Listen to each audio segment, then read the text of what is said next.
Rob Bennett, 536 Woodfield Drive, Covington. I will consent that there is some good information in this $200,000 document. My wife will focus on this information in a moment, but what I want to talk about this evening is not found in this booklet. It is my story upon graduating from Allegheny High School up to this point in my life. I find myself asking this question: do I want to consolidate with Allegheny?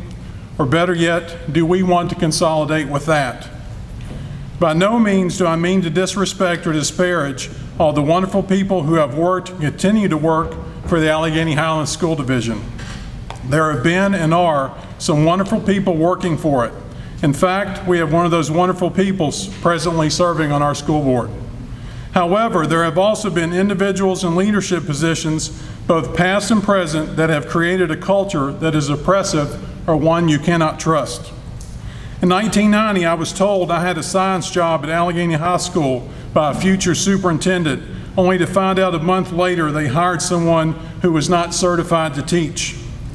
After being hired at Covington High School, thanks to Phil Douglas and Becky Woodson, and after establishing myself as a respectable basketball coach, I received a phone call from the retiring boys coach at Allegheny.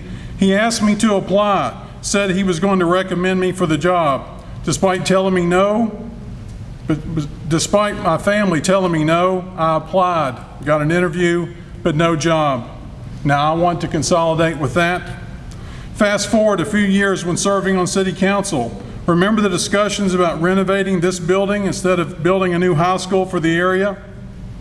It was difficult to listen to an Allegheny board member say that it was too dangerous for their students to cross the street and that our school was too close to the railroad tracks. Students could be gassed by a chlorine tanker car. Now we want to consolidate with that.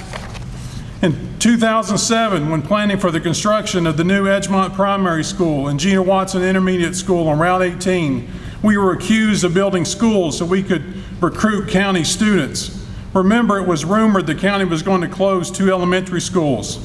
Then in 2013, we watched both Bowling Spring Elementary and Falling Springs Elementary schools closed, with the latter have just undergone major renovations. Talk about dirty politics, and we want to consolidate with that. Fast forward a few more years. You can watch this meeting on YouTube, thanks to Jerry and the Allegheny Journal. This is a meeting where Jacob Wright purposely gets denied a seat on the JRTC board because Jacob was not in lockstep with the Allegheny School Board chair. Evidently, Mr. Wright does not follow the golden rule. Go back and watch the meeting where the Allegheny School Board, now under his leadership, reneges on the financial agreement with their superintendent and tries to recess the meeting so Mr. Coltoka can't make a public comment. That 6-minute and 30-second video on June 24th is telling about their culture of oppression, and we want to consolidate with that. How about this one? Earlier this summer, the leadership at Allegheny released their COVID-19 school reopening plan to the public without contacting Glenn Spangler at JRTC.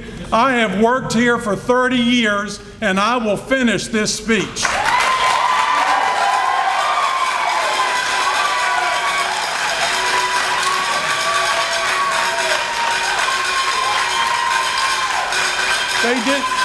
They didn't even bother to contact Miss Nee Johnson to tell them about their plan. I thought we ran a joint operated vocational school, and we want to consolidate with that. And just when you thought you heard it all, it becomes public that a member of the Allegheny County Board of Supervisors believes that the first woman of color to be nominated on a major party ticket for the vice presidency of the United States belongs in a cornfield.